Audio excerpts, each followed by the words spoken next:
Welcome, race fans, to the Geico 250 at Talladega Motor Speedway. This week we're on the high banks of Talladega for some Super Speedway 3 wide action. Tonight I'm joined in the booth with Jamie Christensen. How's it going, buddy? Hey, not too bad. Excited to be here. I've been waiting for the Talladega race for some time. It's always an exciting race. Got a full field tonight, so plenty of racing all around the track. So I think it's going to be a good one. Yeah, I'm excited, man. Super Speedways are my style of racing. I do love them, and Talladega is just a little bit wider than Daytona. Allows for guys to just jump around a little bit more, and I'm looking forward to seeing what these guys do. I love that pack racing, man. It's makes for some exciting stuff. Yeah, absolutely. You know, the speeds we're seeing out here, about 200 miles an hour plus in the draft. So that's some real good speed. Was in the practice yesterday with these guys, and they were real happy with how the cars were handling out on the track, even with the track temperatures being the way they are. So I think it's ideal conditions for tonight. Being a super speedway, we have single car qualifying here tonight, no open qualifying, so a little bit quicker here. Let's go ahead and take a look at the battle of the booth while these guys are on track putting their laps down. Right now, looks like me and Dustin are swapping the lead back and forth. Last week he was leading, this week I'm leading 271 points, and Dustin's just 3 points behind, so really close. You got some work cut out for you, but he's still within it. Looks like Dustin actually picked second because he won. You guys actually tied last week, so but he beat you out the week before, I believe. Yes, he did. So you get first pick, my friend. Who are you going with? I'm gonna go with David Howard Jr. tonight. He's been strong. He won that. I'm gonna call it a qualifier last night, as they were doing some pre-race racing to get ready for this bad boy, and he had the speed between him and John Pershing Jr. They had a lot of speed out there, so I'm going with David. Yeah, I think David's definitely a good shot here, especially with his performance last night. Dustin actually picked 555 of Butch Frazier. Butch, I've seen him do some real good stuff on these super speedways as well, so I think that's a pretty good choice for him. I'm going to go with the once top of mind, or I should say, or I don't think he gets as enough. Maybe hasn't gotten the results the last couple of weeks that he's used to. I'm going to go with the 82 of Mike Abbott. I think he's due, and I think he definitely has the car control to be successful here in the draft.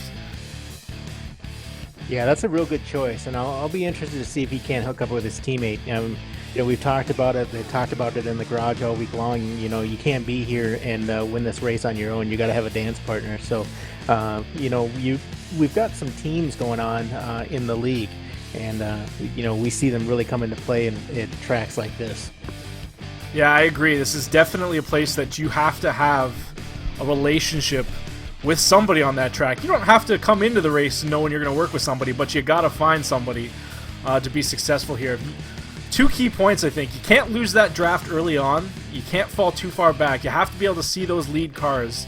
If you fall back, they're going to eat you up. If we don't get a caution, they're going to lap you in 10, 15, maybe 20 laps. So you definitely got to stay with that lead pack if you can.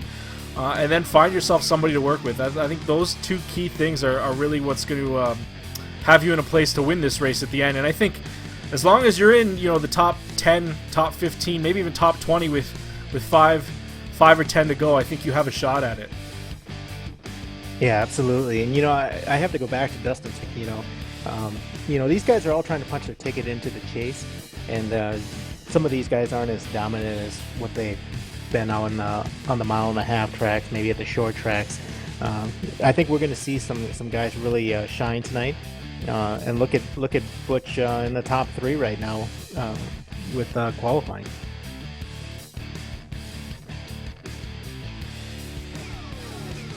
Let me just reset my numbers here. I don't think I have qualifying time. So we got about a minute left. Oh, they're gridding now. So let's jump on track.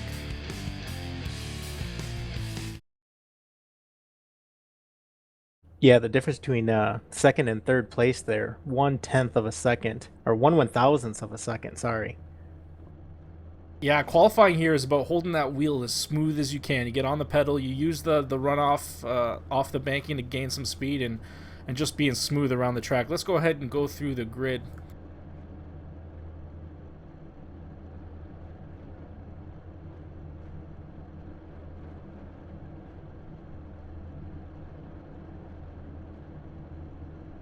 First row, I got Jack Walls in the 983. Outside first row, we got Jason Wells in the 964.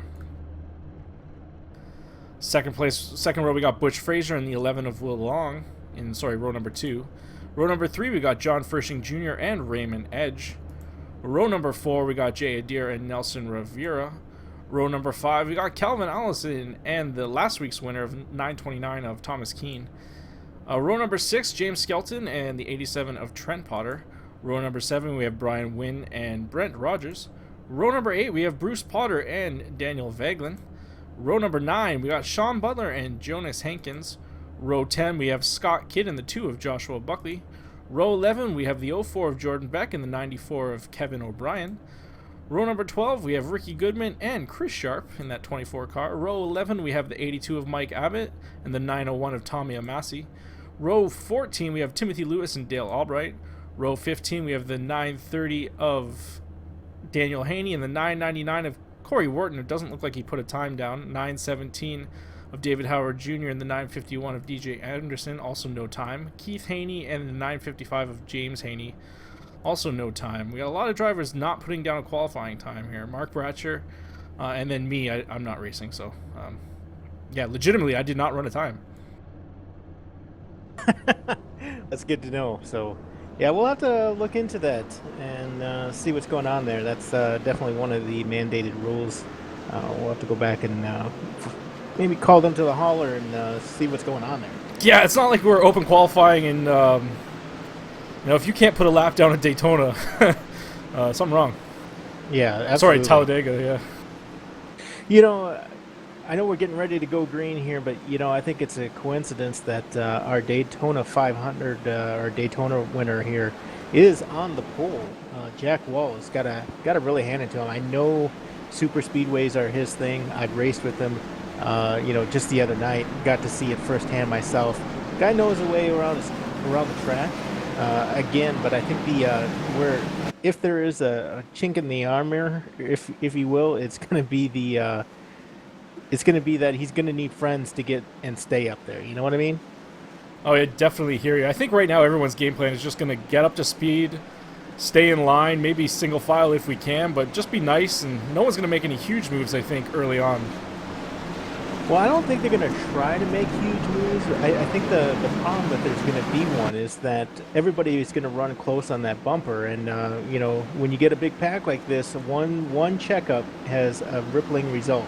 And so you gotta really watch that as guys are checking out. Yeah, for sure. I think guys have to have their patience, maybe leave that gap. You also got to monitor, water temps and oil temps as we go through this race. You can't stay on the bumper too long. But most of these guys have experience here, so hopefully we see these guys do the smart thing and we get this one going pretty smoothly here in the first couple laps. Yeah, absolutely. And if we can get 35 cars around here, I think we might have a drive for 5 tonight. I believe we might. Green flag. Oh, Corey Wharton did not start the race. So that means 34 drivers are going to cross the start finish to take the lead, take the start of this race.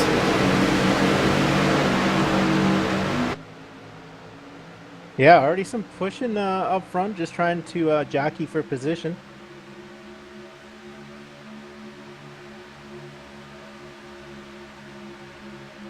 Some real good stuff, Jack Walls, as he brings him down the backstretch. Butch Frazier and John Frisching Jr. in tow in the 15 car.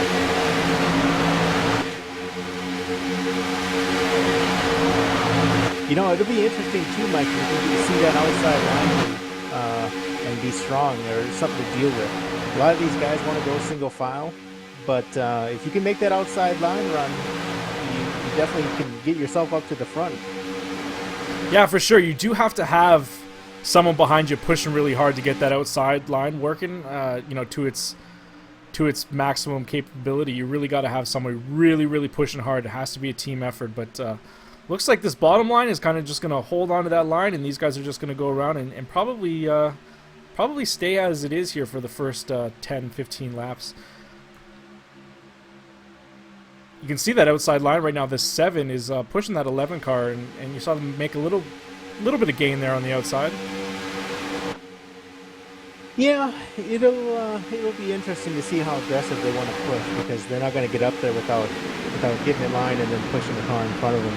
And we noticed that some of the drivers are obviously more comfortable doing that than others, but we'll see how it plays out.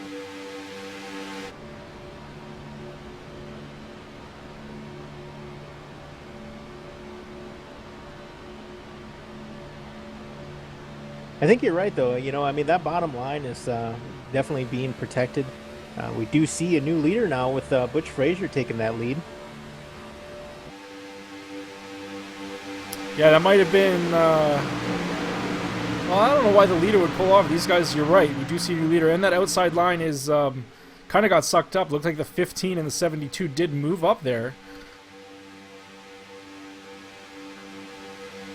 Yeah, absolutely. And I mean, maybe there's some radio communication going on to kind of let them know that we want to try something a little bit different. Again, like we talked about, they know Jack Walls has got speed in that car, in that 983, and they might not want him up front. They might want him to have to deal with traffic, because there's something to be said about having your car up front in that clean air, and it handles a little bit differently when you're in the back. You got different things to account for when you're in the pack, and maybe they would just want to see him not lead the race.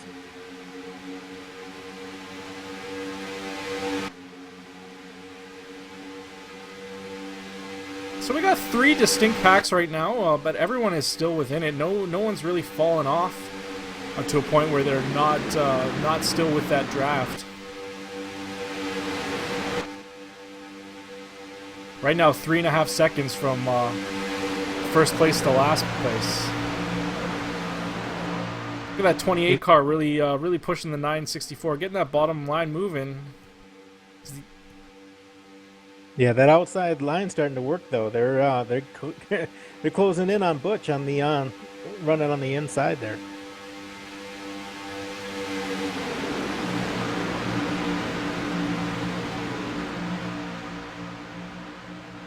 And as we get later in the race, right now they're running fairly close. They're kind of respecting those lines on the track, kind of using them as a guideline to stay off the car that's either above them or below them. But as we get down and clock some laps off here, you're going to see these guys press each other a little bit, as we kind of see it now with Calvin Allison pressing on the 983, and he's doing that, I mean, just to maintain that speed and to take some of that draft off him, side draft him. Yeah, side drafting is definitely a key here. You can definitely use that suck up on the side, or even basically throw some air on the back of the spoiler of the car beside you, and that slows him down and allows you to pull up against him. You got to be careful about it early on, though.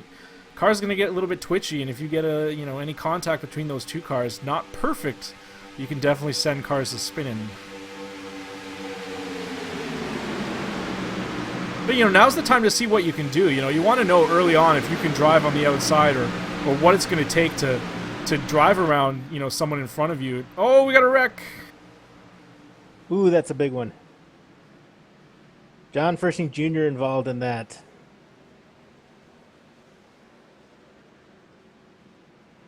First wreck of the evening on lap 7.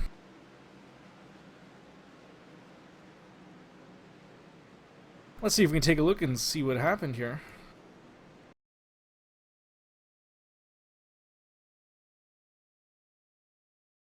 Looked like the 11 either got some help or got loose or something.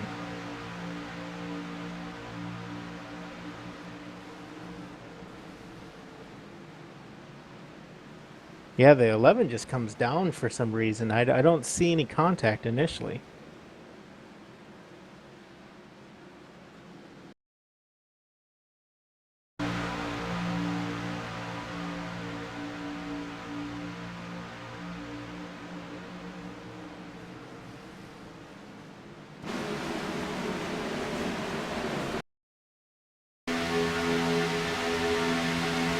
Yeah, it looks like the car on the inside does come up into his corner. Let's see if I can figure out what car that is.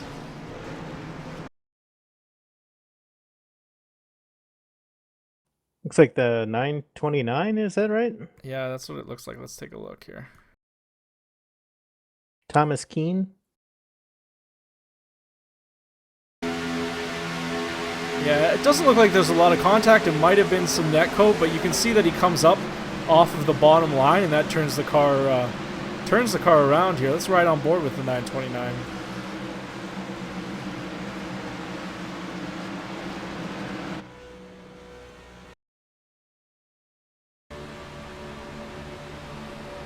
Yeah, you can see him move up the track. He tries to save it but can't, and that starts the big one there. Well, the first big one. Let's hopefully we don't get a ton of them. A lot of guys are gonna have to use their quick repairs. Fortunately, this isn't the place where you can bang a car out and get back on there. You gotta use that quick repair right up. Yeah, absolutely. And I think we got some guys being towed after that one. I think Will Long, John Pershing Jr., and Raymond Edge, I'm showing them being towed.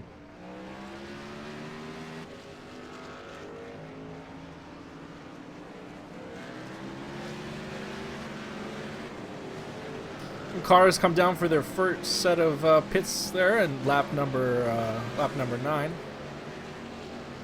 So let's talk about John Pershing Jr. here for a second. Involved in an early incident, got one quick repairs, got to use it, and how's that changed the way he races? I think it's tough, right? So I guess there's two mindsets. You want to be out front, so hopefully the wrecks happen behind you, or you want to be in the back to the point where you can check up and avoid the wrecks. I think the one place you don't want to be is in the middle of the pack.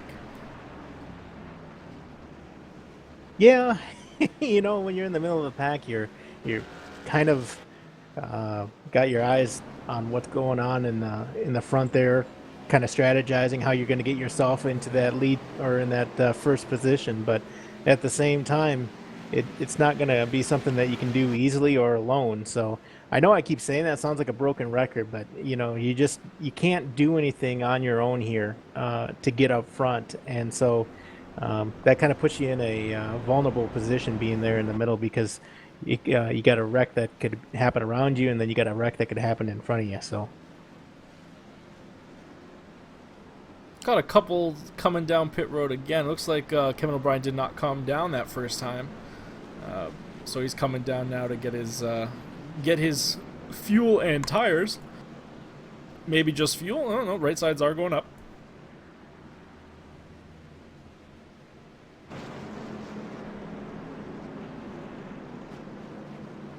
So that puts Butch Frazier right now in the lead there, as we still got at least one more caution lap to go here. Lights are still on. I think it's interesting too that the fastest lap of the race so far has been a 47.578 by Dan Haney, and Dan Haney's actually been running in the back of the pack. So some of the best speed out there is being done towards the rear. Yeah, you definitely want to be, well, to make those fast laps, you want to be the guy being dragged around. You're definitely going to run faster behind somebody than in front of them. But that said, you kind of want to be at the front when the race ends. So you just got to know where you want to be early in the race. We're at lap 10, and where you want to set yourself up to be, at the end of the race. It's like a chess game. Oh yeah, absolutely.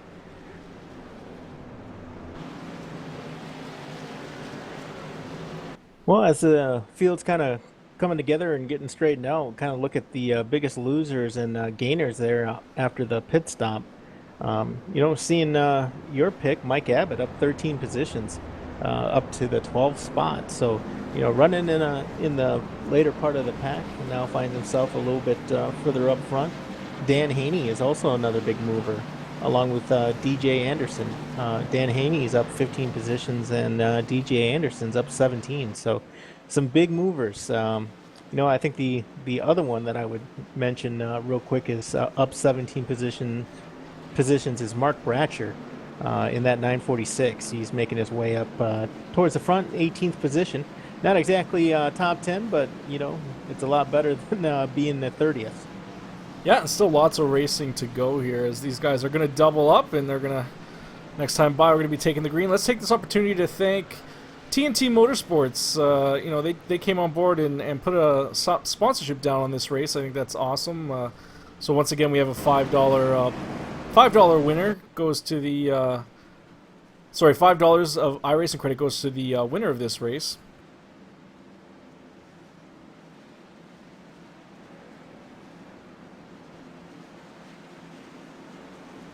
So did Corey Ward ever get into his car or not?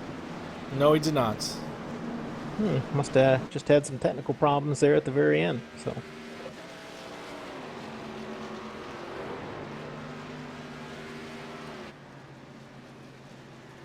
And Bruce Potter, TNT Motorsports, actually the entire team tonight is running a memorial paint scheme to remember the victims of the historic tornado outbreak in Alabama, 5 years ago on this date in 2011. It's good to see these guys putting that remembrance out there, and once again, we'd like to thank them for coming on board here tonight. Yeah, absolutely, and it's one of those things that 5 years ago today, but even here recently, just the South is really getting hammered. A lot of tornadoes, a lot of thunderstorms going on, a lot of flooding. So, yeah, it's a good cause that he's doing there, and kind of bringing some awareness to it. So. All right, looks like these guys are double file. That pace car is going to turn off. It's a little bit different here than most tracks. We've got a long run up to that start-finish line, which is halfway between the tri-oval and turn 1. I think that makes it a little bit interesting here at Talladega versus Daytona, as we're going to take that green. Yeah, absolutely. We don't see anybody with a real Kyle Busch type start. Jack Walls does get out there, but he didn't get any help from Calvin as Calvin goes to the low line. Wasn't interested in staying outside there with Jack. Yeah, I think we talk about where you want to be. I think right now maybe the low line is a bit safer than the high line. You never know how that guy on the inside is going to handle his car. So, but then again, there's a lot of room up on that outside that these guys are just choosing to run that middle lane to be quick. We'll see what these guys do now. That we have that first caution under their belts. Yeah, and how about the 8 and the 82? They found each other, teammates out on the track, running nose to tail. So let's see if they can get their way up to the front. Yeah, Cowboy and Mike, they both know how to run these restrictor plate races. So I think you'll see these guys get close to each other. Maybe not make any moves yet, but as the 82 does look like he moves up, but back down. He's deciding what he wants to do here behind the 00 of Brian Wynn. Yeah, Brian Wynn with a nice position there. We normally see him towards the front, but this is definitely, he's got a good showing tonight, so hopefully he'll make his way forward. Yeah, we can see these guys got single file on that low line much quicker than that first couple laps.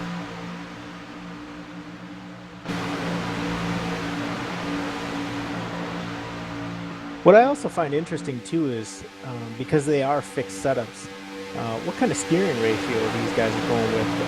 I was talking with Brent Rogers. Brent normally goes with a 16-1, and he really wants that 16-1 because he doesn't want he wants to be able to have a little play in that wheel and to be a little bit less responsive. The car holds a little bit better in the corners as well, and he feels that he's able to draft a little bit better that way. I'm always curious because some guys maybe go with a 12-1, 10-1 ratio, which a small input means a lot on the track. So not everybody, and that's one of the factors as to why some of these guys don't draft as well together. Yeah, I definitely like a higher ratio. I like my steering movements to be smooth, so I don't want those jerky movements of the wheel. So I like it where I have less, input on those front wheels. But the only thing that causes problems with is if you have to make a quick adjustment, like if you have to avoid a wreck or if you have to turn down real hard, the motion that you have to do on the wheel has just got to be exaggerated. So as long as you know what inputs your car needs to have in the wheel to make the car do what you want, you can be fine with it. But if you take that high ratio and don't realize that you have to turn it down super hard if you're drifting up on the wall, you're gonna hit that wall. Or you're gonna drift up into a car on the outside. But definitely smooth wheel inputs are the key here at Talladega and Daytona. Yeah, well, you know, looking at the 24 and the looks like the 87 of Trent Potter on the outside. They're really only 2 cars on the outside. Look like they're trying to make something happen, but to be honest with you, I think they're just going backwards. Yeah, 2 cars you would have to be, I think, bumper to bumper, pushing super hard to make it work, especially when every car in front of you is lined up on the bottom. You might be able to, you know, the 87, for example, might be able to put a push on the 24 and get him around the 995 or 955 and have him drop down. But I don't think they would both be able to gain a position here. Yeah, I'm listening to some of that team communication out there, Mike, and you got drivers calling out that they're checking up, and the drivers that are calling it are actually up front. That front pack is actually running really hard right now, trying to get a little separation, but as a result, you know, they're checking up on each other. Yeah, you get that accordion effect if you get a car checks up and everyone's got to kind of let off the gas. And communicating that is key, letting guys know behind you that, hey, we're checking up, be careful. You don't want guys running into the back of you because it doesn't take much to turn you around or lift those rear tires, especially in a quarter. If you lift those rear tires off the ground, you know, you're going to spin that car out. So maybe while these guys are racing, maybe we should talk about that new truck series starting up here. Yeah, I'm super excited about that. This Monday coming up, we are going to be running the Truck Series, our first official race in the trucks, and yeah, we're going to be running Talladega. So it's going to be fun. It is open to any NAVSCAR league members, which is now once again recruiting. We are once again accepting applicants. So if you want to run in a hosted or a league session, kind of like we've running here on the Pro Series, and you want to get that feel in the trucks, maybe a little bit easier to run than these cars here, but yeah, we're excited to get that going. If you guys are interested, if anybody wants to check that out, go to www.navstar.com, and there's a little bit more information there, and you can hit us up on Facebook as well, or even in the iRacing sim itself. And oh, we got a car going around the 2-car.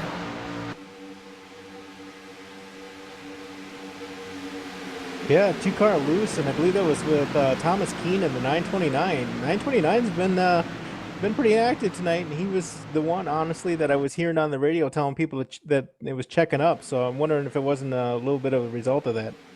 Yep, the 2-car just got into the back, and they both did actually pretty good jobs of saving it.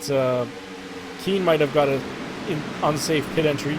The 2-car doesn't actually hit anything, so there's no damage there, but he's got to hope that caution comes out. Oh yeah, the two's definitely got some work, but you're right. He did a great job of saving it there.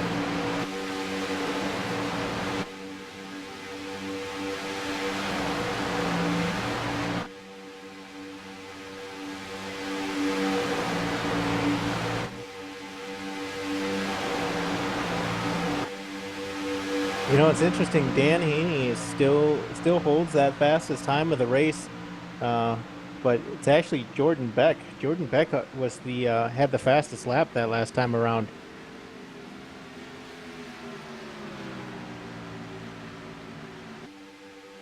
You know, it's so interesting watching these guys go at it here too, because it's continuous jockeying for position. You see some guys pull up right underneath the car, right in front of them. You see some of them that are probably running a little hot, trying to get some air into the engine and on the radiator. Yeah, that's, you know, it's really important to keep that engine cool, the oil and water cool. If your gauges start flashing at this point, lap 20, your race is pretty much done. I think if you flash those gauges, you lose a lot of horsepower and will make it very, very hard for you to actually, you know, get out and drive around somebody. Yes, the car's not going to blow up right away, but just the fact that it's flashing, just the fact that the temps got that high, it's going to hurt later in the race. And if you run half a lap to a lap with flashing gauges, yeah, you could be blowing up. Yeah, and you got to watch the 929 of Thomas Keane and John Frisching Jr. and Sean Butler in the second pack back there. They were just running 3 wide, going through the corner. And, you know, I think they feel that they're falling a little bit too far back because, you know, we see the lead group in the tri-oval and these guys just getting there. So, yeah, that incident with the two and Keen really got everyone checked up. And as soon as you check up, you lose that pack. So right now, these guys got to get focused. They got to get in line, and if they get in line, man, and that pack up front starts running hard, they'll catch them no problem whatsoever. I just think these guys need to communicate, and they'll be back up there.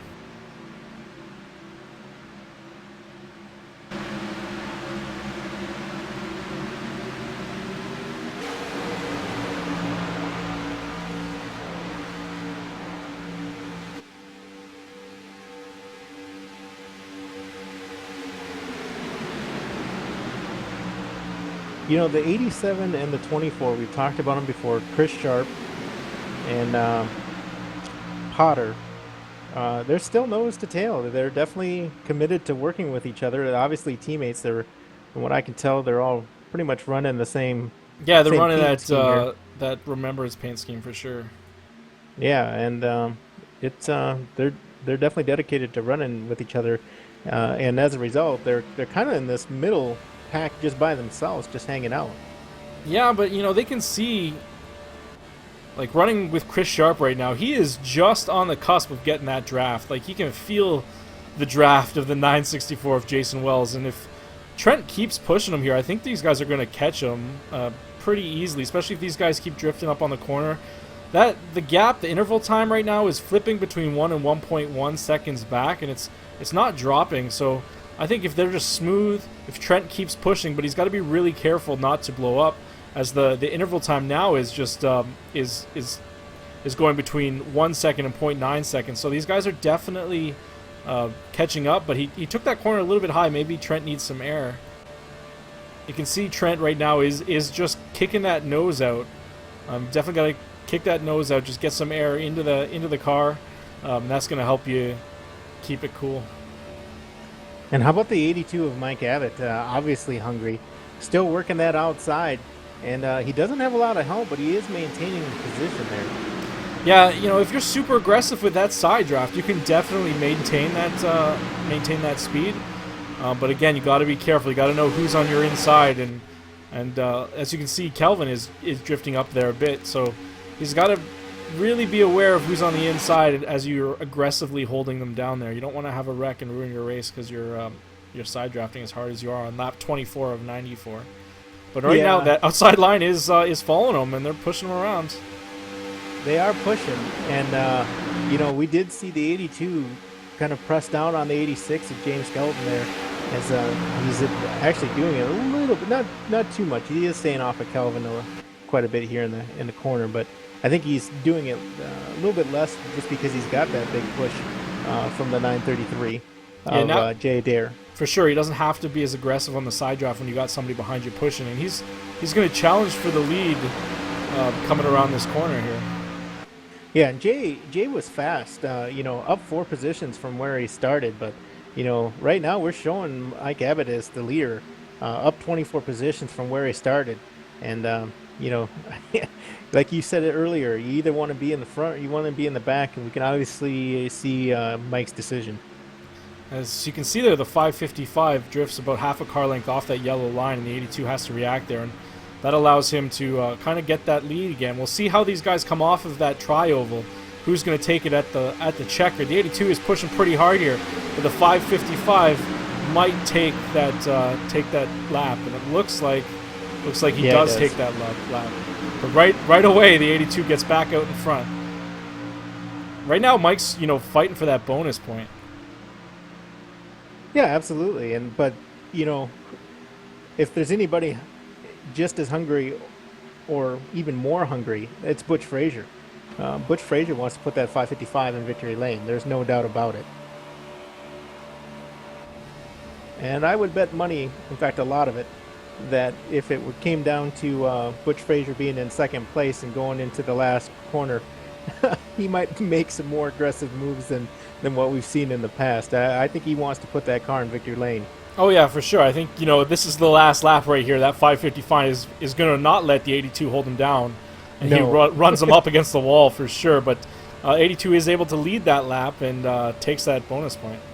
Yeah, and then drops in front of the 555, leaving Jay Dare out on the outside by Yeah. himself. No help. Yeah, you got to be careful how many times you leave the guy that pushes you to the lead out to dry, because you might need him again later as he just falls back there and he'll get right in line behind Calvin here. I think he does. But you can see I how would absolutely agree. that hard pushing has really kind of gapped these 4 cars and got them a little bit away from the cars behind them. But we still got one big pack here.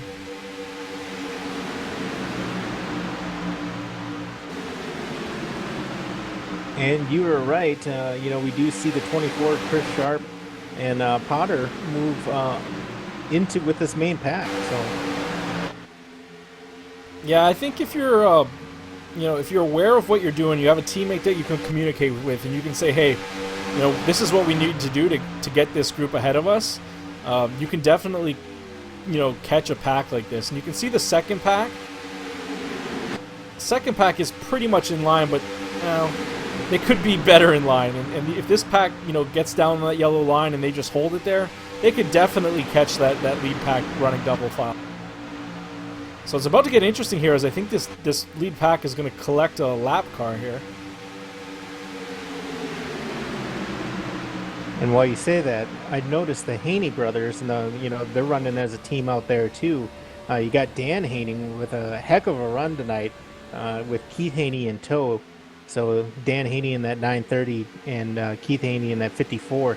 They're making their way to the front, and they're going to pick up Jay Adair. They might go around him, but they're going to push him. Oh, they got him going around Brett Rogers into the wall. He actually might have saved it.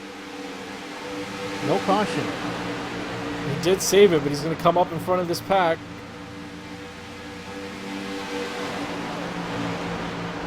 Yeah, I was just trying to see if he actually made contact with the wall, because it's okay to get loose and, he'll wait for a caution or he'll wait for something to get himself back in with the pack. But if he gets a wall, then you got damage. It makes dropping further back in the pack even easier. Yeah, he did get into the wall. Looks like the double O car was blinking pretty bad, and that caused cars to go around, and that is what ended up, causing the 8 to drift up into the wall. Good job keeping it out of everyone's way, but that's going to split up that second pack for sure. Yeah, we're going to have to see if there's some new memes on the social media with the double O there blinking out. Yeah. Oh, we got cars coming in. Yeah, Butch comes in with Jack Walls. Interesting. Well, at least he's got somebody to go in with him. Going in by yourself could be a very bad thing. That's interesting. We've only run, 19 laps? Pretty sure these guys can run way more than 19 laps. Well, maybe they want that different you know strategy. What? Butch and Jack did not pit that first time. So that's our fuel window right there. It's about 32 laps with a couple laps under caution. So it's probably about 29, 30 laps. Yeah, definitely a different fuel strategy being played. They might be real happy with the way things are going. A lot of green flag laps going on right now, and they might think this is going to come down to fuel windows. I think that they were betting on there being another caution when they stayed out to get up to the front, that they could come down and get gas on that second caution. I don't think they thought it was going to go green as long as it has. And, well, that's not very optimistic, Mike. Well, yeah.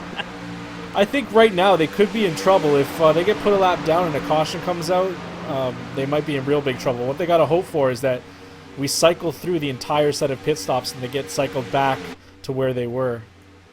Yeah, we talked about it before. 2 cars, maybe. It's a long shot. 3 or 4 cars coming into pit, it provides a whole lot more comfort than just coming in with yourself for another car. 24 is going to look like he's going to make it 3 wide here on the 933. He's going to shuffle him into the middle. He probably really didn't have a choice, and as we see Josh Buckley still kind of getting loose back there. But, to go back to Chris Sharp and Trent Potter, I believe it was Chris Sharp was behind Jay Adair and probably getting a little hot. He probably wanted to go around and knew he had the support to do it. So I'm also interested in these DPM cars. You know, they are running Chevrolets after they've made their move to Toyota, and I do notice James Skelton's got his car for sale. So maybe we'll get a press release from those DPM guys later on. I can't say Chevrolet would be too happy about them running a for sale sign on their car. Yeah, right. Did they make the switch to Toyota? I'm under the impression, the last I heard from Dustin and his press corps over there, they were pretty much talking about making that move to Toyota, and we've seen them run Toyotas pretty consistently. This is honestly, this is, to my knowledge, one of the very first races we've seen them run the Chevrolets this season. So That's interesting. Well, it looks like they are catching up to that group of two cars of the Busch Frazier and who came down with Butch? Someone came down with Butch. Jack Walls. Jack Walls, yes. And that pack is gonna eat them up here in about half a lap. Yeah, can we say going a lap down? But if they can manage it right and maybe, get back to the front, like, these guys aren't going to slow down and stay behind them. They're definitely going to go around them. They got to hold their line and just stay on the bottom and force these guys to go around on the outside. But if they can kind of force their way up into the front, 5 or 6 cars and maybe fight back to that lead and a caution comes out, they would get the waiver, like they would go around. So it'll be interesting to see how this plays out. Yeah, and I'm hearing a lot of radio communication about, those guys want to stay on the lead lap. So. Wow, Mike checked up and did not go around them, so that was a very nice thing for Mike to do.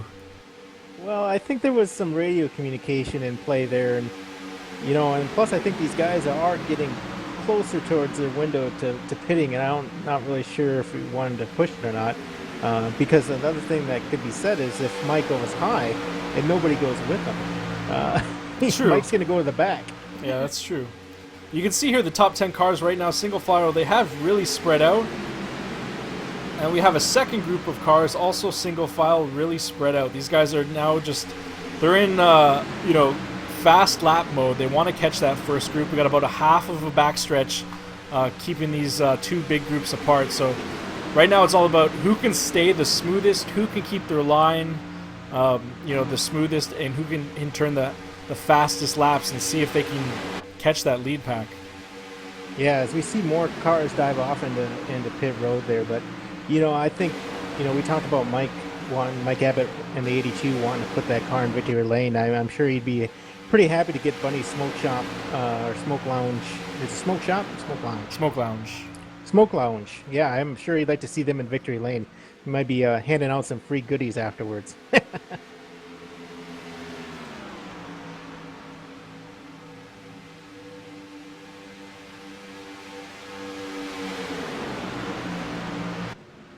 Yeah, it'll be interesting to see if they go in for pits here, because it's going to be a busy pit road if they do. Yeah, leaders. Mike's coming down. Here they come. Yeah, so we got the main leaders coming in for a pit stop here, and wow, Keith Haney. Between him and James Skelton, I think they're going to get some unsafe entries into pit road there. Yeah, hit a commitment code. That's definitely going to get them a 10-second penalty, I believe. Yep. Oh, they're wrecking on pit road. Yeah, I heard it.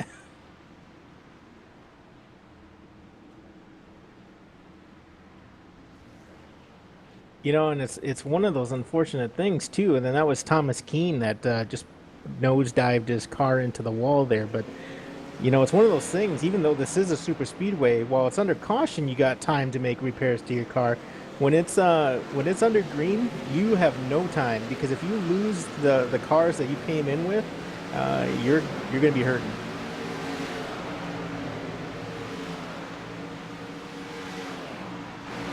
Looks like Mike Abbott and Calvin Allison really seem to be the I don't want to say the winners out of that one, but I believe they may have just gone with fuel. Oh, Keith Haney turns down into his box, and watching this replay as Keith, that was a I don't know. Last minute, maybe. Let's watch it right from the beginning here. Car's checking up. Yeah, he's got to check up really hard and goes around the car. But mid-track, cars are avoiding him, and he turns down real late. I guess he was trying to decide what he wanted to do. And he does get it down, but you're right. I think he probably got an in-safe pit entry, and then he's turning into his pit. Boom. Just tags the car going on the inside there of the Keen, I believe. And, yeah, that one was a mess. And he didn't end up stopping in his box. I believe he came back out.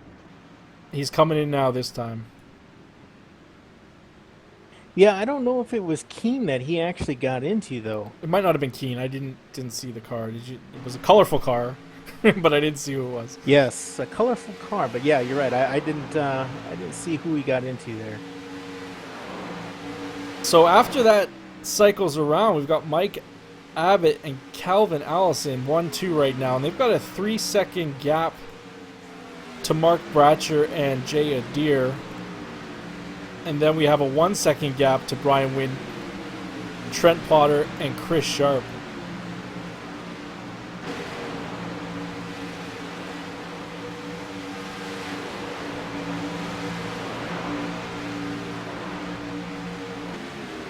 Yeah, I'm gonna try to go back here real quick and just see who he got into.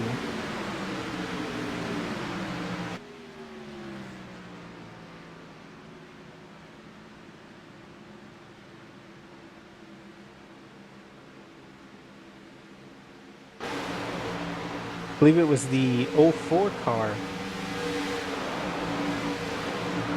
Of Jordan Beck?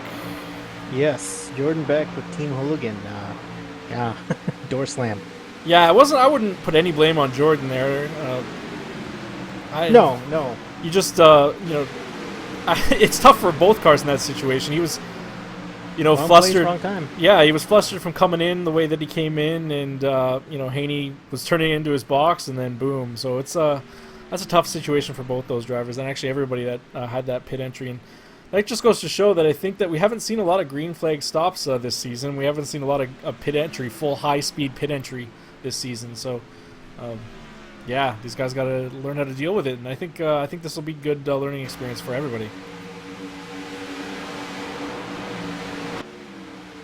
So we got like 3 groups, or we got like small groups of 5 and 6 cars. This second group right now is side by side. I figure these guys would want to get in line so they could catch Mike Abbott and Calvin Allison, who are probably 1-2 if we check on them. Yeah, they are. Yeah, of course they are. These guys aren't going to mess around. They're smart. They're going to just could be picking up his teammate too, the Brent Rogers there in the 8. If they can make this a 3-car tandem. Yeah, the 8's going to have to duck down here real quick. He's actually. Yeah, see, he does it real quick, drops down behind Calvin. He wants to get up to speed without making them slow down too much. You can see Calvin does drop back of Mike Abbott. Mike Abbott probably stays on the gas, as full, and that allows Calvin to drop back a little bit, collect the 8, and then they'll both move back up to Mike here. And the 3 of them will actually run pretty quick if they stay in line. Yeah, that was some real good teamwork there. And you definitely can tell that was coordinated. Oh yeah, for sure. They were talking to each other. As we see that second pack now, we have 5 cars all in line in that second pack, and they're gonna do the same. And we even have a third pack. Third pack has got 7 or 8 cars. Everyone's in line right now. Everyone's concentrating on getting back up to the front. Yeah, they're enjoying a nice little gap over 2-second gap over the second set of cars there. Yeah, it's steady at about 2 seconds. We'll have to monitor it and see if the second grab. These 5 cars will be faster than 2 cars if they can stay together. And right now we're riding along with the 933 of Jay Adair, and you can see the cars up ahead. They're not right on the bottom. They're kind of all. Well, they're still pretty smooth. As this gap is now close to 1.8 seconds, and they are gaining here. So if these second pack can just keep it on the line, keep it as smooth as you can. They're going to have this draft of that 3-car pack pretty quick. Yeah, and I'm kind of surprised at that, to be quite honest with you, because I was expecting, Mike, I've driven with you, and we've done it in a 3-car tandem before as well, and what you normally see is a lot of, bumper to bumper racing there, trying to either maintain or grow that lead that you have, and then switching out cars in the corners so you can always keep the cars cool. But I don't see that with these top three, and I think if they don't get it together here, because they've already lost almost a half a second to that second pack, they're going to get swallowed up. Yeah, I think you're right. If that second car, like right now, it would be the second car's job to just get on the bumper and push until, your gauges are about to flash. And when they are about to flash, you would just call to the leader, hey, I need air. The leader would move up to the second lane. The two cars would drive below. The leader would cycle down to third. And that would allow you guys to push and actually see a substantial increase in speed. Right now they have to go around the 955, and that's not going to help them when it comes to that group catching them. Yeah, and I got to point out here real quick that, David Howard Jr. was the first car to get lap down. I cannot believe what I just seen. That is crazy. I do not believe the leader just got taken out. And he's got a tow. Wow, that was just a misstep right there. Wow. I was just going to say Brent Rogers was the first car lap down, so I think he's going to be able to get that lap back. Not the way he was looking to do it, but...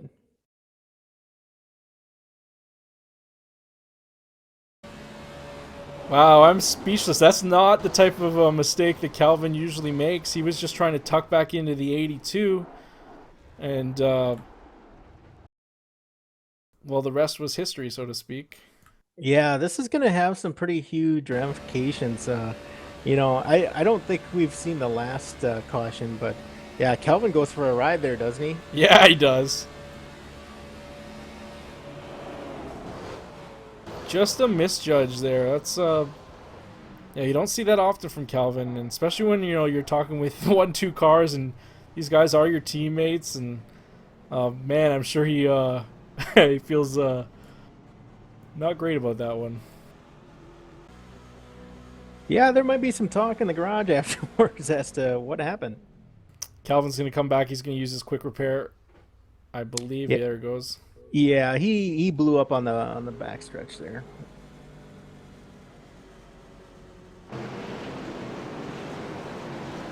Oh, maybe he didn't. Maybe it was somebody else. No, he didn't. He came in. I don't know if Mike blew up or what, but as we see pit entry, it looks like all these guys are going to come in. I assume they're going to come in. So David Howard Jr.'s kind of got to be liking this, being the first car lap down. I believe. Well, it'll be interesting now. So what I don't know is did the 8 car get in front of those two before the caution came out and stay on the tail end of the lead lap? I see him. Yes, I see him on the lead lap right now. Yeah, 24th. and I don't think we've had the lucky dog go around just yet. No, I don't think you. I think you're correct. It has not. And that would make David Howard Jr. our lucky dog. I think so. That's pretty big for him because he was going to have to wait for a couple cautions and there was no guarantee he was going to get it. So if this does work out for him, he'll like the results.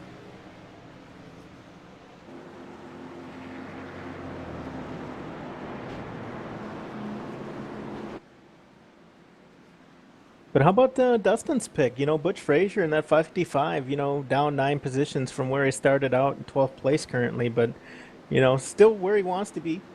We're going to get these cars grouped back up and send him back out on the track, and he's going to be in a kind of a catbird seat to make his way up towards the front. Yeah, I think the game has now changed for everybody. This basically sucks everybody back up, and, everyone's got a renewed energy, so to speak. You don't have to worry about, catching that lead pack that's, a second, 2 seconds, 3 seconds ahead of you. So it's definitely going to make for an interesting 46 laps as we have about halfway through this race now. Yeah, and I do want to call out, though, that the 00 of Brian Wynn is our leader right now. So good for him. Good showing. Get that Team CRC, Team WOW car up front. Yeah, he came in, he stayed out, got that bonus point, and now he's going to come in and get his gas and tires. So some smart driving there, get that extra point.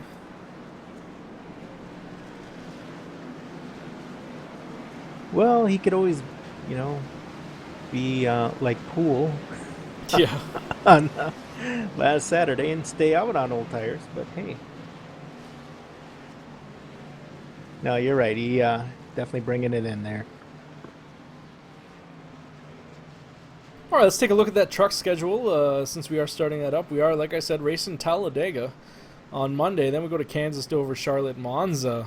Interesting first 5 races there. Monza's going to be interesting. I like this schedule, man. I think there's a lot of interesting races. We've got a couple road courses, Watkins Glen. We got Mosport. A couple great tracks, Talladega, Michigan, Las Vegas, Charlotte.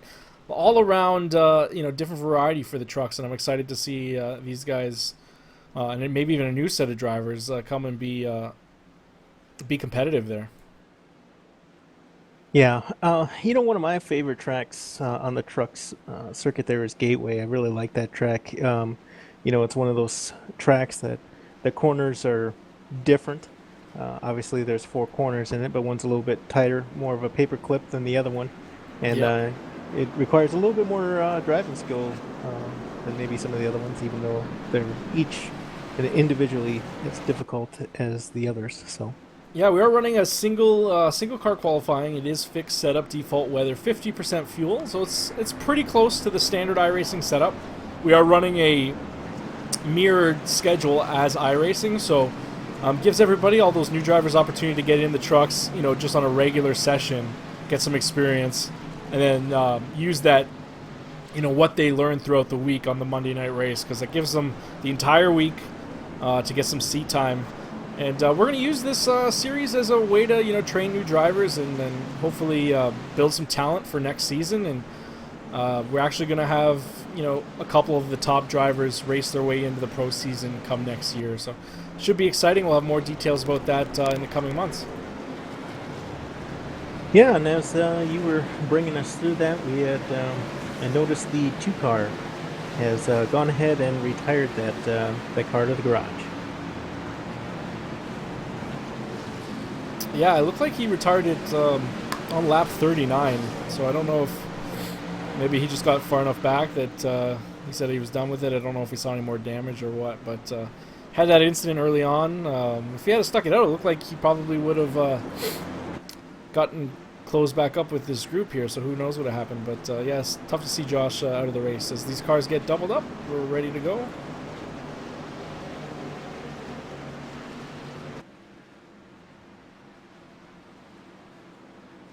Mark Bratcher in that 946, he's got to be pretty excited to have that car up front. Maybe not have to contend with the traffic so much, and if he can make that outside lane work, I think he'll be in a good spot. What I find interesting too is he's got Jack Wallace out there on the outside, and he's got the 87 Trent Potter and 24 Chris Sharp just behind him too. So those two are going to stick together, and with Jack Walls added into the mix, they actually might make that outside line work. Yeah, we're going to ride on board with the 983 of Jack Walls. You are, I believe, referring to Jason Wells in the 946, but we're going to ride on board with the 983 of Jack Walls in 8th position for this restart and see what kind of stuff we see, man. These restarts can be pretty hairy. You got to know when to get on the gas and know when to let off.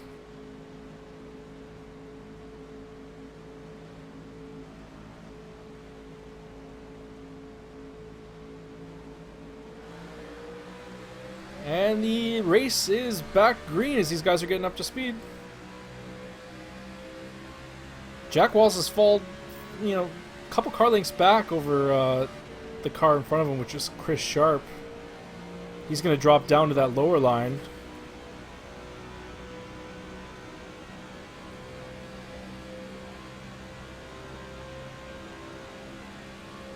These are restrictor plate cars, so they do get up to speed a little bit slower than any other track with Daytona and Talladega running. A little bit less horsepower.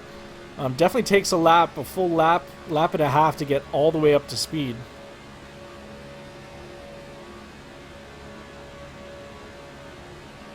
Yeah, I was just going back, just checking something there. I was just wanted to make sure the 946 was Mark Bratcher, and it is.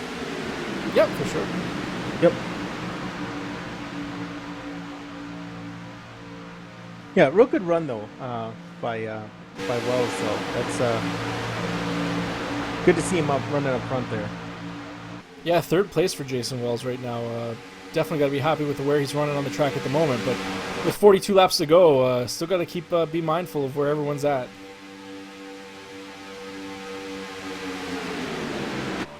I also find it interesting because Sean Butler, he's sitting up there. He's definitely running in contention here to put his car up front, but I don't see any of his teammates around. I guess he does have Tim Lewis back there in 10th spot, so if Tim can get him, that'd be a real good thing for him. Yeah, Tim is right behind him in that 14 car. So these guys, they're running, I believe, 8th, 10th on the track, but they are lined up, so these guys could use that to their advantage. Yeah, I almost want to get on the team radio of David Howard Jr. and be like, "Hey, man, it's time to get up front." Yeah, David did get his lap back, so he is on the tail end of this lap. Yeah, these guys are playing real nice for the most part. Got a car on the way on the outside there.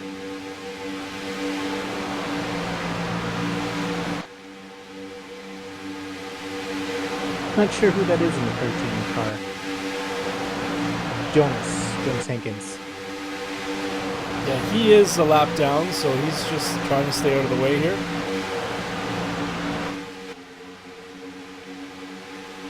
And it does look like Tim has found his teammate. So him and Sean Butler, we'll see what they can do.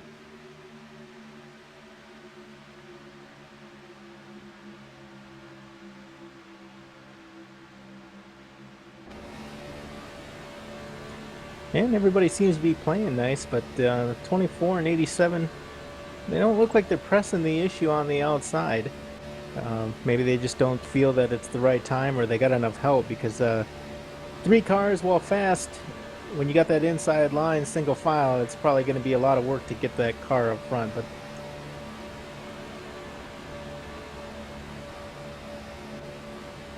looks like they've made it to Bratcher, and Bratcher's making his way up on the outside. Let's see if Bratcher can put that car up on P1. Yeah, he's got a good, set of cars behind him. Definitely not making any forward momentum as we ride inside with Mark Bratcher, but just takes one little bump. I know, when you're leading a pack, sometimes you got your foot on the gas, you're like, come on, push me, come on, let's go. As he blips the gas there, I don't know if he got a little bit loose, but he did blip the gas. Yeah, because, and Trent Potter's all over the back end of that car. Not touching it, but he's definitely running in the same tracks there, so. He definitely made a good momentum there, runs him up to 3rd position. Gonna keep it down here on turn 1 and 2. And sometimes, when you are the lead car, you do want to blip the gas, because you don't want to get away from the car behind you. You don't want, a car length's worth of space in between you, because that's not going to make you fast. Sometimes you want to just blip that throttle, make sure your bumpers are as close to, as they can be to touching, and use that draft, that momentum to push you forward.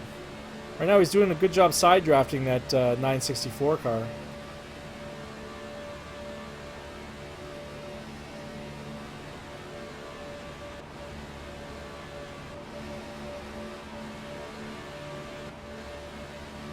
Yeah, that always kind of puts everybody on pins and needles. When you got that car on the outside, it always makes you a little bit leery. But a car that I'm actually surprised to see making up some really good ground there is 04 Jordan Beck. Jordan Beck moving towards the front as well, trying to push these guys on the outside up front. And as we see Bratcher now up side by side with the lead car. I'll tell you, the 24 and the 87, though, those guys have been together all race. Like, I don't think I've seen a team, being able to stay together the entire race like those two have, and it's really paying it off for them right now. Yeah, absolutely. Even though we do see Chris Sharp in that 24, just kind of hanging back. He's not running as hard as I thought he would, but maybe that was just to pick up the Butch Frazier and Jordan Beck behind him, get a little bit stronger line on that outside and make it work, as we see Trent Potter just bumping that 946 in the corner, and as a result, Chris Sharp into the wall, sliding back as a result. Looked like he just had too big of a run. Yeah. And got loose up there in that outer lane. That kind of speaks to what we were talking about earlier with the, your ratio. And you get that run and you get pushed up, you got to turn the wheel just a little bit more coming off the corner to keep it off the wall. And it looks like he just scraped it, but I think he finds his teammate, another one of his teammates, as he drifts back. Yeah, that's good for him, but it's definitely going to change the strategy of, Trent Potter. So Trent Potter's kind of got he's got some new friends. And Jack Walls decides to go to the outside in front of Bratcher. He's like, hey, if you ain't going to make it work, let me have a shot. And we all know that Jack's got speed in that car, so it's probably not the not the car you wanted to see leading that outside pack.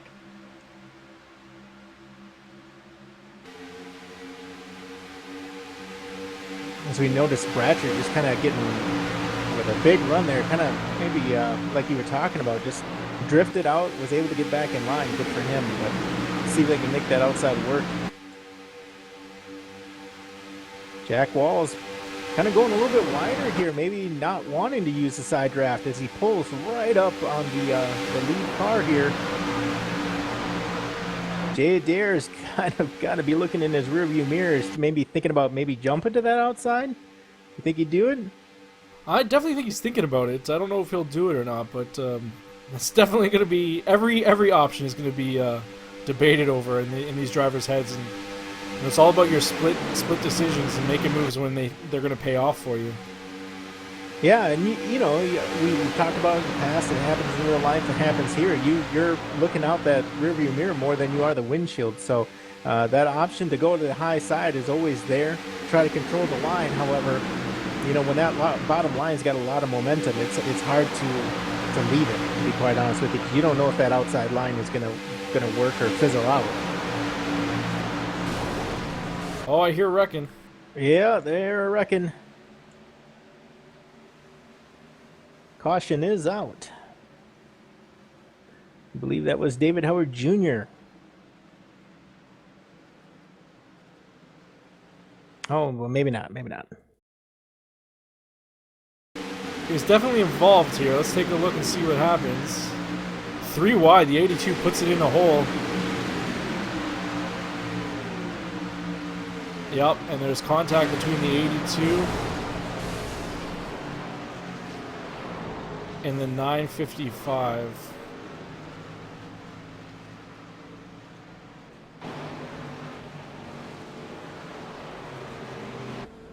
Let's ride on board with the 82 here.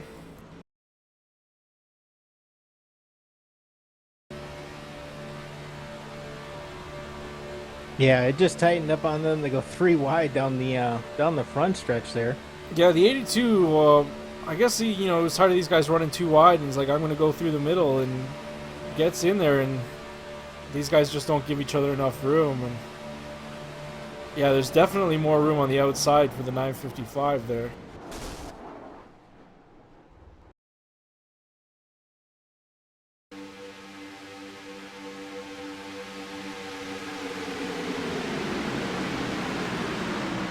Yeah, as soon as you get that 3 wide call, man, at a track like this, you gotta be up on the wall. Like you gotta be way high. He's in the middle lane there, and it just doesn't leave these guys enough room. Yeah, and you just ride in the cockpit with them in the in-car camera, and I mean, don't get me wrong, there was a gap there, but that was real close there. It might have wanted to hold off on that move maybe for the last lap or something.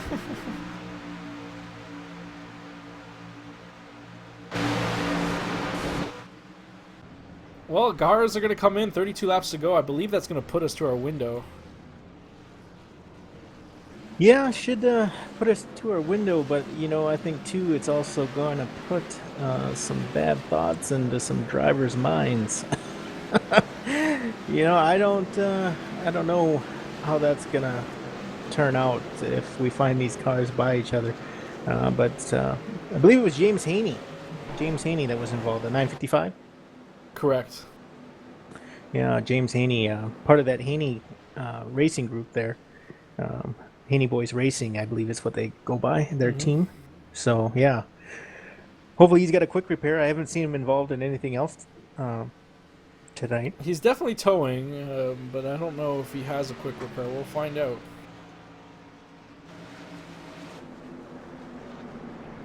And you can tell the 82 is hungry. I just, it's one of those things that, we're not driving the car, we're not out there, but it's one of those things that, was there a spot where you could put a car? Sure, Yeah, I think for a couple seconds. I can't. I don't know if it's a tough one, right? Like, he definitely had a hole. He definitely pushed it.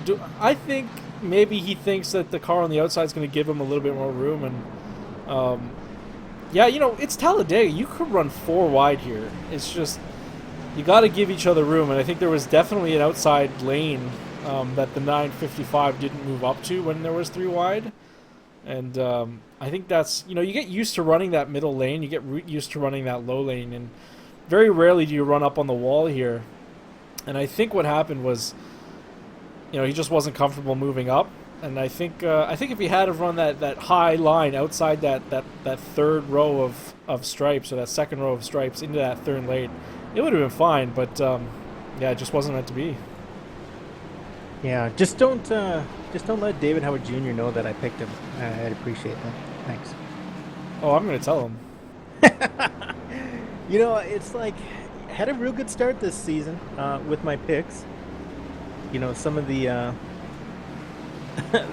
sometimes some of the drivers thought I was jinxing them, but it was actually in car there with David Howard Jr. and he actually runs into the pit wall after leaving his pit.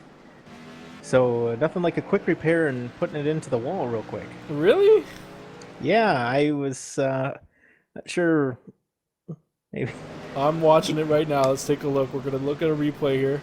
I'm sure he'd love for me to show this on the broadcast. So Yeah, I was just kind of like, what just happened there? tires go up. You can see the left sides go up. He's gonna drop it and hit the gas. And yeah, the wheels pointed left. Oh.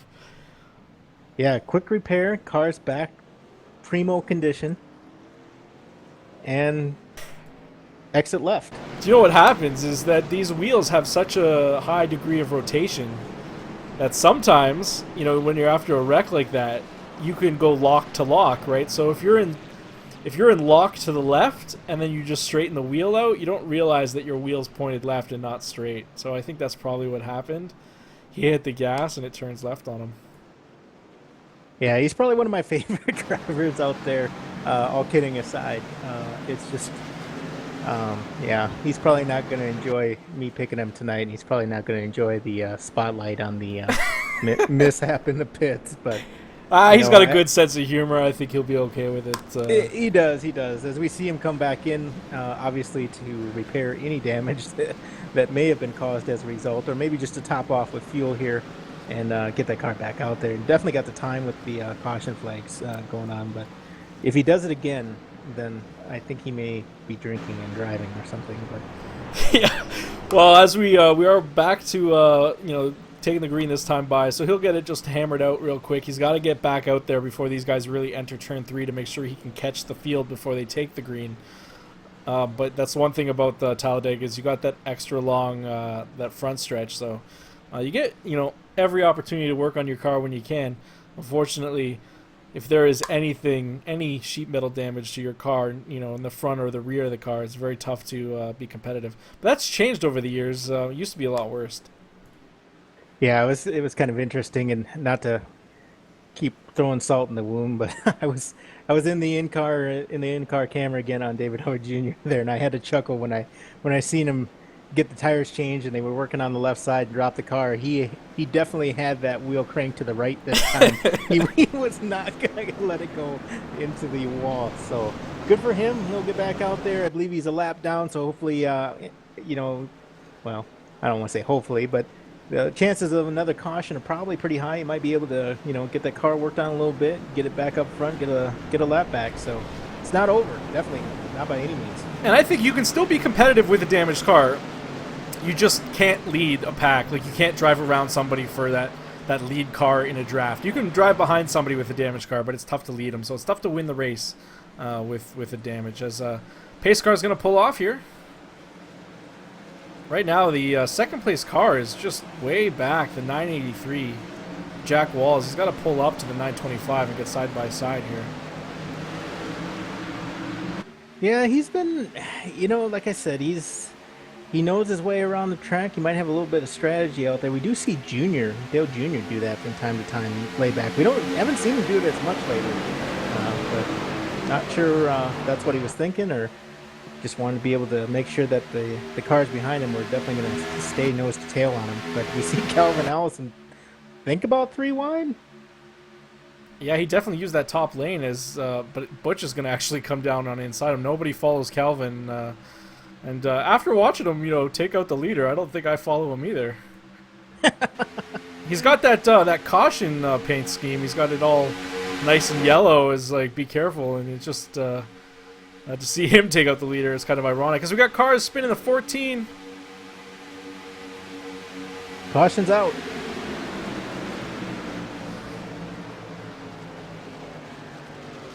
Yeah, 14 of Tim Lewis definitely around. Not really sure what caused that, as he was with had his teammate behind him. Yeah, double O just tags the double O, pushing a little bit too hard on the exit, and that could have been what it is. Let's ride on board with the 14. Yeah, and then he goes in and gets into the 4, Ricky Goodman. Just door slams that 4. Bam! Yeah, you can see here he's just getting on that corner, and I think he gets off the gas. He doesn't expect it to react the way it does, and boom, you're right, just up into the 4, and 4 is just in the wrong place at the wrong time. Tim hates to see stuff like that happen, and I'm sure he's kind of upset about it. But I don't think running behind the double O had a little bit of damage, and I think it was just at the worst possible time. That exit of 4 and the exit of 2, the car is super light, right? Like it's super, super light coming off the transition. It doesn't take much to just get it squirrely. And unfortunately, the double O drives away, and Tim is the one who gets the crappy end of that deal. Yeah, and I believe Raymond Edge is our first car on the a lap down. Is that what you're showing as well? Yep, that's what I am showing, but he does pit, so I don't think he will get the lucky dog. Or am I wrong on that? I don't know. Yeah, I don't know. I mean, I think he is just the first car lap down, but if he did go in with the lead cars, he's definitely not going to get it. So he didn't. Yeah, I don't know. It's weird. I thought you pit after you get the lucky dog. Yes, you have to stay out there.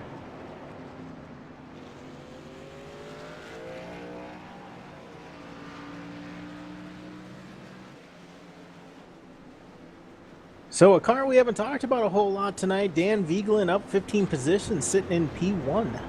And that 925. Good looking car out there.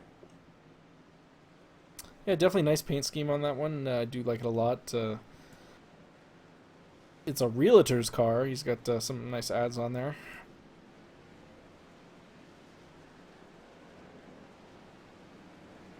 Yeah, let me go ahead and check something here real quick.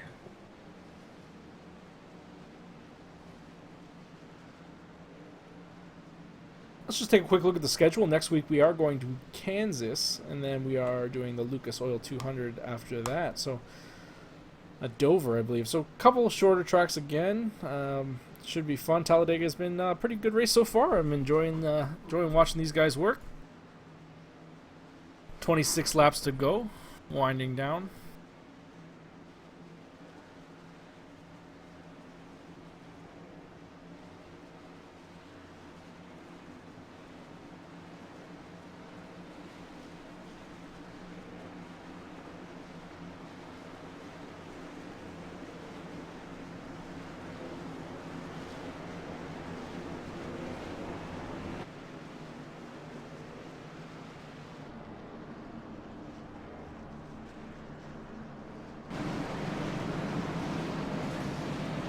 Alright, lights should go off right here, and they don't, so we got another lap.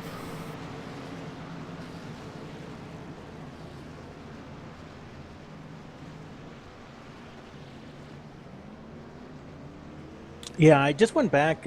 What I was looking for, Mike, was when I had interviewed Dan in the past. He was giving me some information there, and his primary sponsor is that Coldwell Banker River Valley Realtors, and the secondary sponsor is River Valley Title Group. So definitely in the real estate business there. So I think he's and he's recently married as of September 2015. So kind of newlyweds there. So nothing like putting that car in P1. Hopefully he can keep it there. Yeah, for sure. I think he's thinking about a win right now with 25 laps to go. I think again, I think anybody in this top 10, top 15 have a chance at this win. So should be fun to watch. I still don't think we're done, man. Cautions breed cautions. I think we're gonna get another one, especially as these guys step it up a notch. It's interesting too. I'm just kind of going through here. His favorite driver is Kyle Larson, and Carl has been doing really good there in the Sprint Cup Series here as of late. I think the one to watch though has been really Chase Elliott, but yeah, Chase has had a pretty fantastic rookie year so far. I do have to kind of laugh though. I asked him what his pre-race ritual looked like. He said it was eating dinner and making sure to have some chips and something to drink. So I wonder if he's grabbing some chips and something to drink right now as we're under caution. Yeah, it's a good game plan. You got to have your snacks in the car with you, especially on these longer races. As long as you don't throw the trash out on the track. I don't care what these guys throw out of their rigs, man. They got to clean it up afterwards. Right. Yeah, he's using that G27 wheel. I use it myself. It's a really good wheel. I haven't heard of anybody, and I'm interested in your thoughts on this. The G29 is up. Yeah. And has been for a little bit, but I don't hear of anybody really moving up to the G29. I think the only difference between the G27 and the G29 is the G29 is compatible with the PS4. So, I was thinking about getting it just for that very reason, but it's, quite, it is expensive for a wheel that is not really all that different. As the lights are still on the pace car here, that is surprising. Yeah, that is a little odd. One other quick thing just curious about is that he did make an upgrade. He went to the Fanatic CSR Elite pedals, then paired it with that G27. So a nice combo there. Oh yeah, for sure. The weakest part of the G27 is the pedal set. So replacing the springs in those, or even just replacing the entire set, is definitely a good way to spend your money.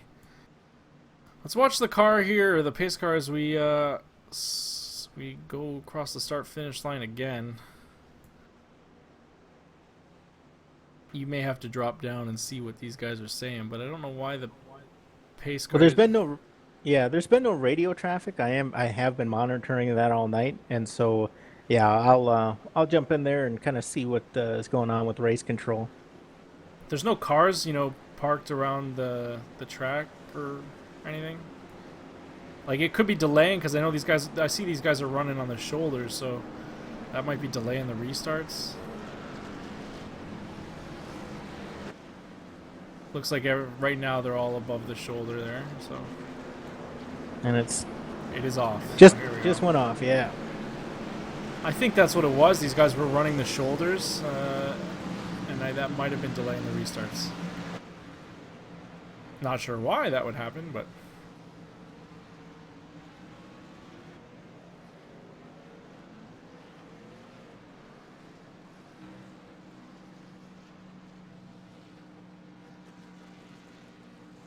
Someone's gonna blow up their engine.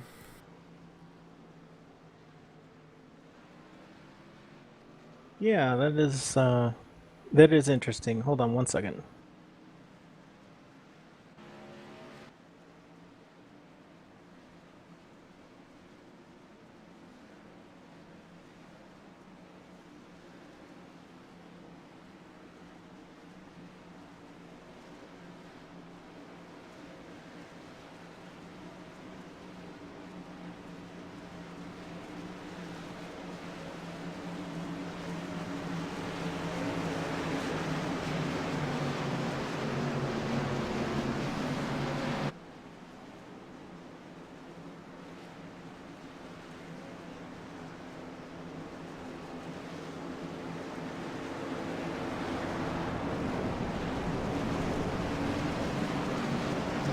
All right, we should be going back to green here as the pace car is going to drop down.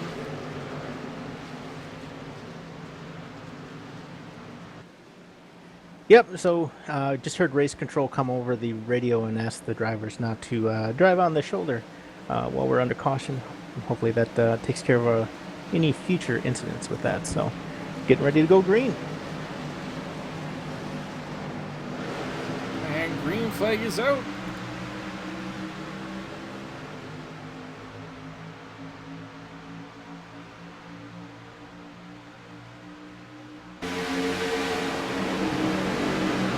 Yeah, Jack Walls. I think he wants that lead back, to be quite honest with you.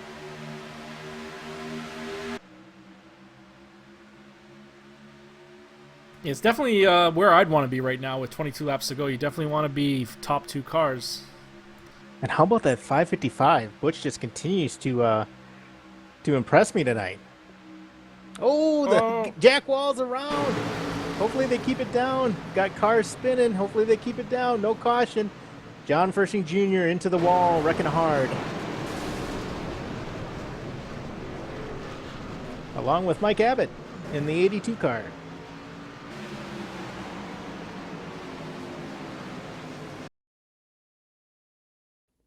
You think they know what's coming down to the final laps?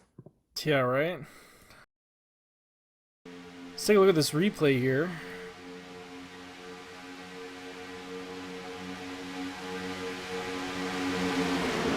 Yeah, the 983 wants that lower lane, and it's not open, and no one's going to check up for you this late in the race.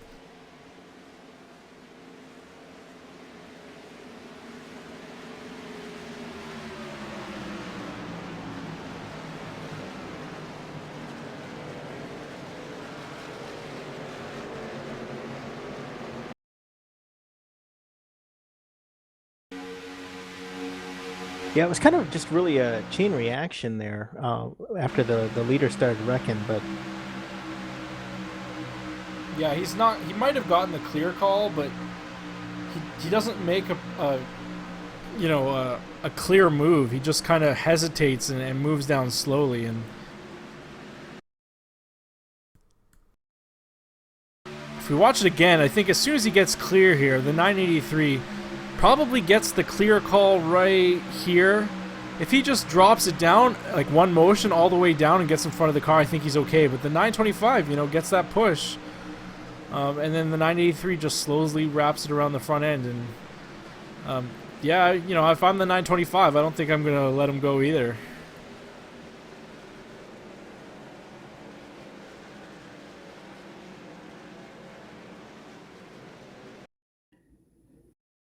Let's take a look at what happened on the 15 of John Fershing here as these cars are just scattering around him. Oh, the 14, I guess, is avoiding and gets up and hooks him. Again, yeah.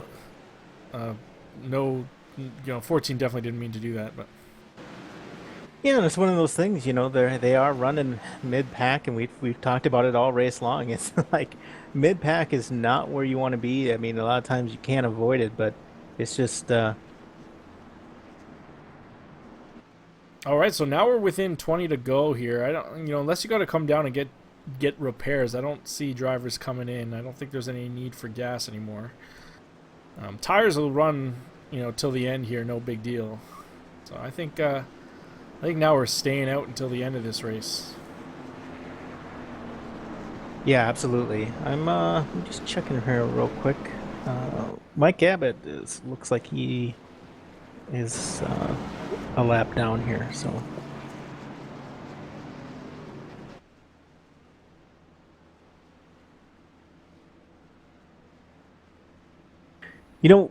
I think it's interesting too because the cautions aren't happening in the back or even like mid pack. They're happening towards the front, which is just kind of speaking to how aggressive these guys are getting here towards the end. Oh yeah, for sure. I think these guys are going to be jockeying for position and being aggressive. You have to be aggressive to win in a plate race. There's no coasting to a finish here, and you can't get away from guys. So you got to kind of manage your line. I think, again, I don't think dropping down like the 983 did there was bad. I just think that you have to make it a aggressive, precise move. If he just drops down and he gets the bumpers squared up, then you get hit. No big deal. We go through the corner. It's all good. But if you're not precise, if you don't make moves, putting the car exactly where you want, and if you hesitate, that's what's going to cause issue. Yeah, absolutely. Track temp, about 109 degrees right now. There is a slight wind, about 2 miles an hour. It's not affecting it too much, but I'm just wondering with the track getting maybe just a little bit slicker than maybe what it's been all race long. Plus, these guys being a little bit more aggressive than what we've seen them up to this point. And you talked about it just a few minutes ago. Cautions be cautions. So hopefully these guys can get it squared away. I mean, I'd really like to see these speedway races finish under green. Caution is just killer, but when you can get them on last lap, side by side, going into turn 3 and 4, there's nothing better than that. So hopefully that's the kind of finish we get here tonight. These guys can get their stuff squared away.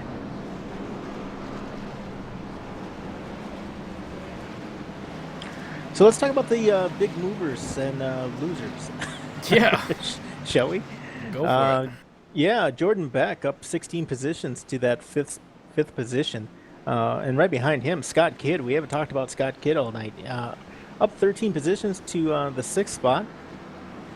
We've got Chris Sharp. We've talked about him several times tonight with his teammate Trent Potter. But, Chris Sharp in that 24 car up 16 positions up to the 8th spot. And, let's talk about who's dropped the most. Biggest person dropping so far that's currently running is probably Raymond Edge, down 20 spots from where he started. Probably not the way he wanted to go this evening, but hopefully he can get things turned around and back up there. I believe he's on the lead lap. So he is on the lead lap, so he could definitely improve that position. Yeah, absolutely, and maybe it's a little bit intentional here after all these wrecks and cautions we've seen. So I think race control is going to look a little bit closer at these guys. Some of these guys are going back out there with damaged cars, so not that they can't. It's just something to keep an eye on because they're obviously not going to be running up to speed unless they're in the middle of the pack here, and 9 chances out of 10, if they're towards the back, they're going to lose that draft just as a result of being damaged. Yeah, I did talk to a couple drivers last week after they returned to the track with no front ends, and I actually got an interesting response from them. A couple of them was like, "Oh, I didn't even realize I had damage," because you're sitting in that driver's seat, and you can't see your front end, you can't see your hood. So I'm like, "Yeah." I was talking to him, and he's like, "Oh, I had damage. I didn't notice." I'm like, "Yeah, your whole front end wasn't there," but he didn't notice until he got out from the car afterwards. And again, real world spotters definitely would have a benefit here. Yeah, I think it's going to be interesting too. We'll have to take a look at Mike Abbott as he's pulling up towards the rear of the field here. All right, pace car is in.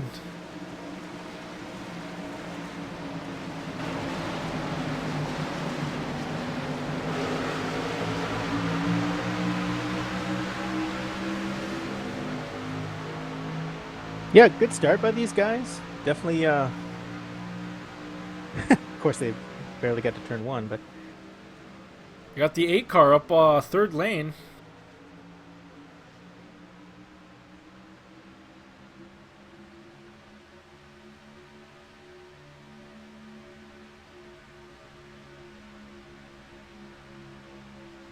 I think the 82 may have bigger damage than what we thought. He's barely getting up to about 150 miles an hour.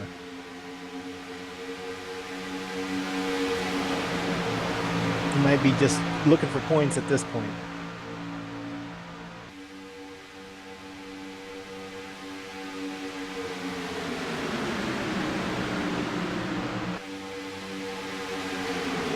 "17 laps to go." The 5:55 of Busch Frazier is sitting exactly where he wants to sit right now. I don't know. I always debate. They're wrecking. Wrecking in the back, caution's out. 8 car is involved, I can see. I believe it's the 8 of Brent Rogers. Yeah, let's see if we can take a look and see what happens here. And once again, cars just... There's no opening there. I don't know where the 8 thinks he was going to go. Yeah, involved with Dan Haney. And then right into Sean Butler, and then James Haney is also involved, so...